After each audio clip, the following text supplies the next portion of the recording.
What is going on, my broskiis? My name is Toadskii, back again, here to bring you guys yet another One Piece Treasure Cruise video. And in today's video, we're going to go ahead and have a look at the next Sugo Fest exclusive that debuted in the brand new batch that I did luckily pull. Now, obviously I did not actually make a recording of me pulling this guy, because I actually pulled him off screen when I was doing the Good, Great, Perfect podcast, which was pretty obscure, but I'm so happy to have actually pulled one of the brand new legends, of course. So that is going to be none other than this guy, V3 Blackbeard. So let's have a look at his ink effect first. Stage 1 is whatever, but let's have a look at the stage 2. The stage 2, I mean, like, it's fine. I mean, it's cool, but again, because of the character's caliber, he's probably not a character you're going to be using like an ink effect on. But I mean, if you have the available ink bottles and you really want to, ink effect someone, I don't think it's that terrible. I'd probably rate this like a 7 out of 10. I think it's definitely the best Blackbeard one we've had, because I know the original super type Blackbeard ink effect is pretty lackluster. This one is definitely way better in terms of the ink effect. But anyways, let's have a look at what the character actually does as a character. This character is a dual unit, obviously, and he switches between his Darkness Devil Fruit form and the Gura Gura, the Whitebeard Devil Fruit form, which is pretty interesting. This is a character that a lot of people really wanted to see in the game. So this character is always considered a driven powerhouse, no matter how he switches into his form. So that's at least a nice thing to have. And he's always an int character. Now, his captain effect in his Darkness Devil Fruit form, which is the one that will always be active at the very start of the quest, it's going to give your driven and powerhouse characters 4 times attack, 1.75 times health, and then it increases your damage taken by 1.5. So I really hate that part of his effect. And then he halves your crew's recovery. So it's very similar to other Blackbeard characters we've had, where they have a lot of health, but they get increased damage taken. Really, really annoying. And also having the recovery does also suck. But then it says, in his Darkness Devil Fruit form, any time that he takes damage, he reduces his own special charge time by 2 turns, which is pretty cool. And then also it has an added effect, which is the unique part of Blackbeard, that anytime you launch a special that has a damage reduction effect, or a threshold effect, or nullification effect, it changes that effect of the special ability into a 2 times attack boost to driven and powerhouse characters. So you guys are going to be seeing in this video today of how you can utilize and abuse some characters in the game that would typically not be very useful to give your team just a 2 times attack boost during that turn, which is pretty interesting. So it's an interesting effect. I like that they did try and go a different route for this character, but overall the character definitely misses the mark in more ways than one. Now, when you switch over to the Whitebeard Devil Fruit form, it's the exact same captain effect, except there is a minor difference. He doesn't reduce his cooldown by 2 turns when he gets damage taken against him. Instead, every time you enter a new stage, he cuts all enemies' health by 10%, and it bypasses everything, including normal attacks only. So no matter what, you're going to be guaranteeing you a 10% health cut on the enemy with the Whitebeard Devil Fruit form up. And if you have two Blackbeards in the Whitebeard form, you will cut both all enemies by 10% and then 10% again. So I think it's like a 19% health cut, and it goes through everything. That's a really cool effect. I love that it does go through everything. Makes it a little bit more powerful, but despite the fact that it does that, it definitely isn't the greatest captain effect either. And then of course in his dual form, it's the exact same effect, except it's going to be a 5 times captain to driven and powerhouse, and then he has both components of the captain effect of -2 cooldown every time he takes damage, and a 10% health cut every time you enter a new stage, and it goes through everything. But every time you switch between the 2 forms, his switch effect will completely remove his own special bind and his own despair, and changes his own slot guaranteed through block orbs into a matching slot. So that's a pretty cool switch effect. But then his special ability kind of doesn't really help out in his kit at all. I really think they missed the mark on his special the most, which will go ahead and state that it boosts your chain multiplier by 1.0, and then he says if your captain is driven or powerhouse, he extends the duration of attack boost and orb boost by 1 turn. And then also, when the special is launched, he will become the dual unit of Blackbeard with both Devil Fruit powers for a certain amount of time. So normally when a dual unit fuses, it's for a maximum of 3 turns, but with this character, it's a minimum of 3 turns, but then his maximum can go all the way up to 8 turns of being in his dual form, depending on how much damage that you've received before launching the special ability. So honestly, this is the big part of his special, the big part of the character's kit in general that really isn't that good, because it means that if you're not using him as a captain, he's basically only giving you the 1 extension of buffs and then the chain boost. Like, it's just not a very useful special in today's day and age. Definitely should have been a little bit more powerful in my eyes anyway. and you guys will see during this video about how weird this this kind of special works with this character. But anyways, that's the breakdown of all of the effects for the brand new SugoFest exclusive version 3 Blackbeard. So now let's go ahead and take him into some content against the 10-star difficulty Garp challenges and see how he performs. Alright, so getting into this, first of all, we're going to go through the Enel Garp challenge first, and we'll kind of just explain the team, how it's getting through the content. Now, one major thing about the Enel Garp challenge, I've touched upon it, many times that I've made videos about the Enel Garp challenge, is the fact that, you have to deal with the final stage annoying gimmicks of Special Bind, Fear, and Stun, and one of the really good ways around that is by using the support of Pudding. And the really good thing about Pudding is that that character can actually attach to Reiju or Sanji. A lot of people don't know that. It's not only Sanji, but Reiju also has access to that, which means that, you can have another support on Sanji if you wanted to go ahead and go that route. But another support that's also really key for this particular team that allows us to get through it a bit easier is that Lafitte support that's attached to Blackbeard. It's probably, at the moment on Global, it's Blackbeard's best support, and it just removes 2 turns of Bind, Despair, and Blindness anytime we're inflicted with it. So of course that's going to be almost a staple support to put on Blackbeard, especially when you're going up against more modern content, I would say. But 2 other characters you guys see on this team is going to be Versus Big Mom, who we did showcase a lot on the Moria video that I uploaded recently. The fact that Versus Big Mom is Int and also is Powerhouse and Driven, she's just a perfect candidate to be using on these brand new Legend teams with Moria and versus Blackbeard, should I say, but V3 Blackbeard.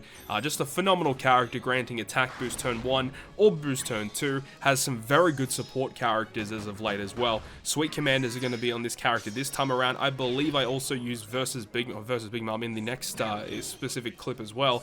But Gecko Moria is great, and we showcased a lot of Gecko Moria in the past couple of videos on the YouTube channel. However, Moria kind of has a different role almost on this specific team, because not only does he provide the matching slots, the orb boost, and, well, normally he would grant you some damage nullification to an extent.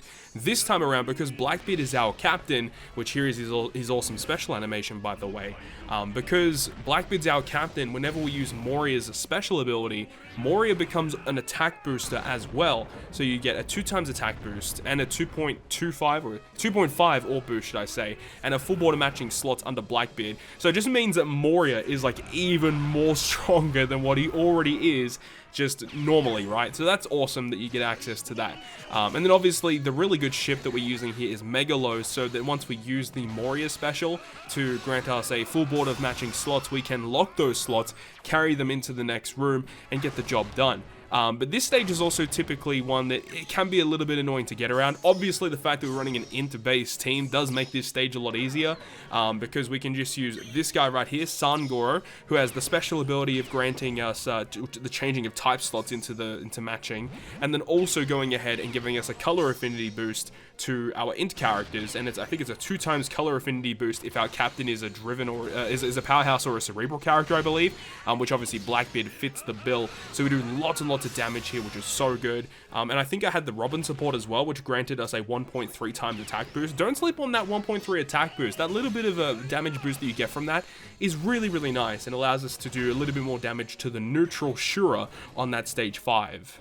But unfortunately, the one thing about the int teams against the Enel Garp challenge that kind of struggle is the fact that they don't have a good unit that has fear resistance as well as special bind removal, unless if you have some sort of support ability that removes it. But remember, you get special binded a little bit earlier on in the fight, which does make it a bit annoying. So the best way around it is that the int characters do have quite a few units that grant you some sort of boost turn 1 and then give you a boost on the following turn as well. Versus Big Mom does it here, we got Moria that does it here as well, and then also we've showcased the Halloween hybrid with Halloween Law and Halloween Mihawk. Both those characters are phenomenal for this Garp challenge as well, allowing you to get the boost on stage 6, carry it into stage 7, and you don't even have to use a special on the final stage. You can just go ahead and move into the final room with your full board of slots and your boosts, and you can just kill Enel, which is super impressive that Blackbeard is able to get done here as well. But let's go ahead and now move on to the second Garp challenge versus the Navy.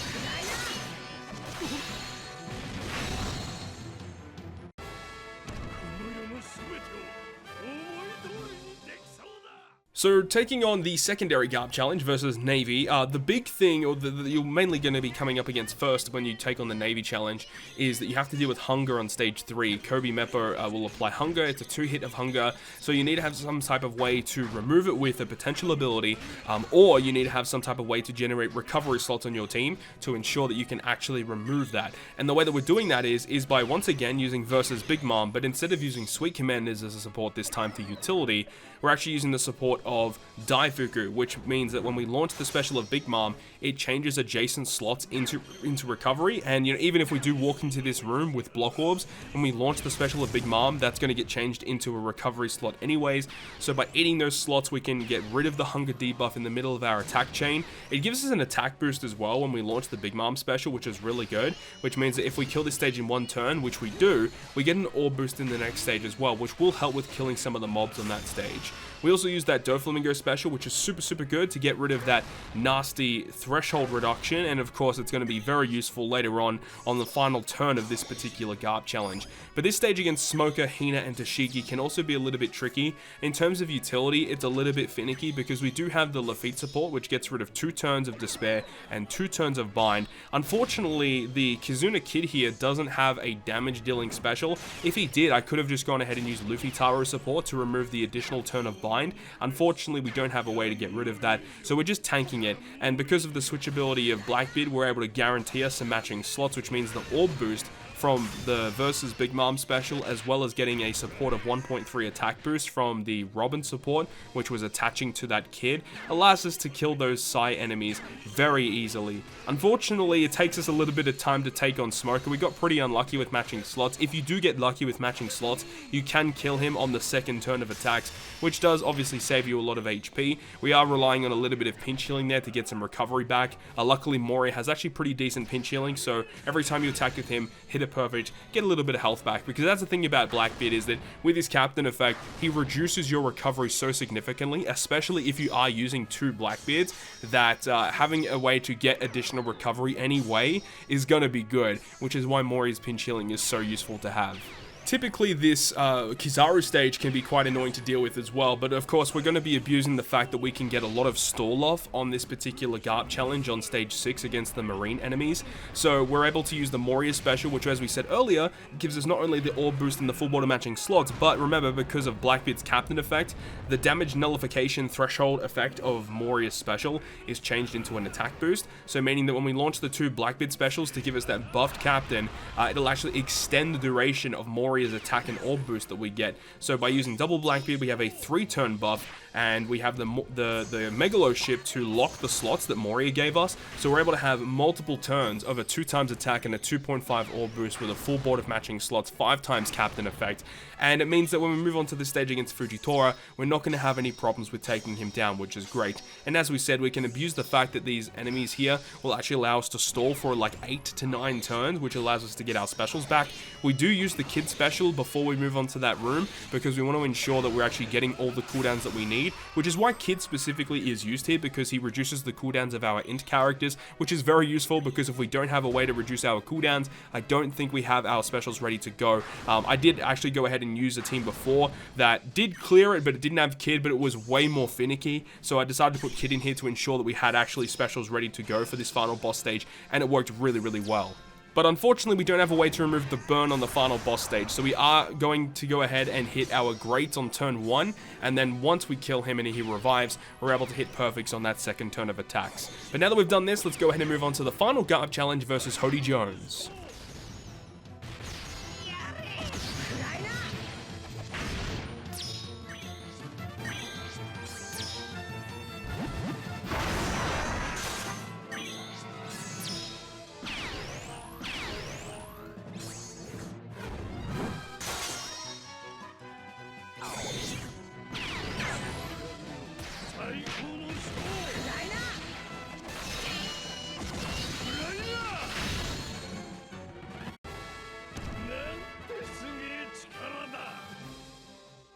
Alright, so now we move on to the final Garp challenge of the video versus the Hody Jones Garp challenge, which many people believe is the most difficult Garp challenge, and this was the one that I always take on first. I always usually take on the most difficult Garp challenge first, and then build teams with that, and then kind of work my way backwards. So this was actually the first clip that I recorded for this particular video that you guys are seeing, and this team didn't beat it on the first time around, but typically when I run a team, I don't want to run stat boosting supports just to see if it beats it without it. However, once I did try this team, it like literally left Hody Jones with the smallest amount of HP left. So I decided to, with this particular team, put a full, kit of stat boosting supports, or as many stat boosting supports that I could fit on the team. And by doing so, we were able to get the job done. And obviously, if you have a friend captain that is limit break expanded, I'm pretty sure you probably don't even need to go ahead and use, stat boosting supports.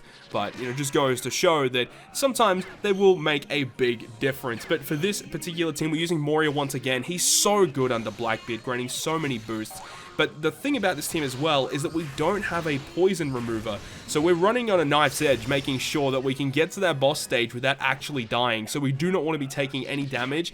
And unfortunately, we do get, quite low throughout this run here. So you have to be very, very careful. Obviously, if you have poison sockets, you don't have to get around it. But I mean, if you want to use Blackbeard for content, and you come against content that has poison, either if you don't have a way to remove it, then I would suggest running poison sockets, honestly. Unironically, I think it's actually not a terrible idea for this character, because the poison will ramp up quite quickly, honestly.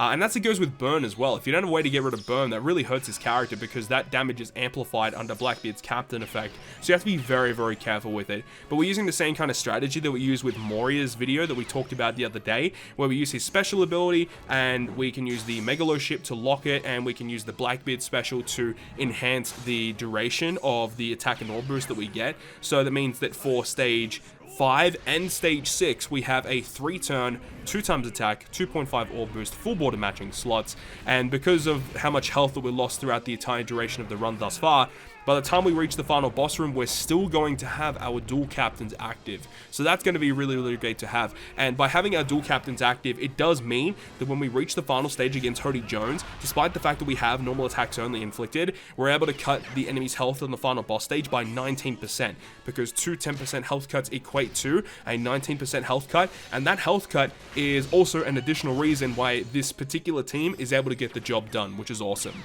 Now, in order to get around the special reverse and the fear resistance on the final boss stage, we're using the Sangora special, who allows us to reduce the cooldowns of our int characters, I believe. But the thing about it is he has no way to like resist the fear. So the way that we're getting around it is we're using Sora, Sanji's mom support, on the final boss stage. Will give himself a tandem slot and also reduce that character's cooldown by 1. So it allows us to use the Sanji special to reduce everyone else's cooldowns. And then we use Katarina Devon, who will go ahead and get rid of the enemy's defensive effects, and then give us an attack and an orb boost on that turn. So that's going to be a really, really awesome way to get the job done here. But that is going to wrap up this video today. Thank you so much for watching. And if you guys did enjoy it, make sure you go ahead and leave a like. And if you want to stay up to date with all the content that I post, including more One Piece Treasure Cruise content, make sure to hit the subscribe button down below. But on that, guys, I will see you guys within the next video.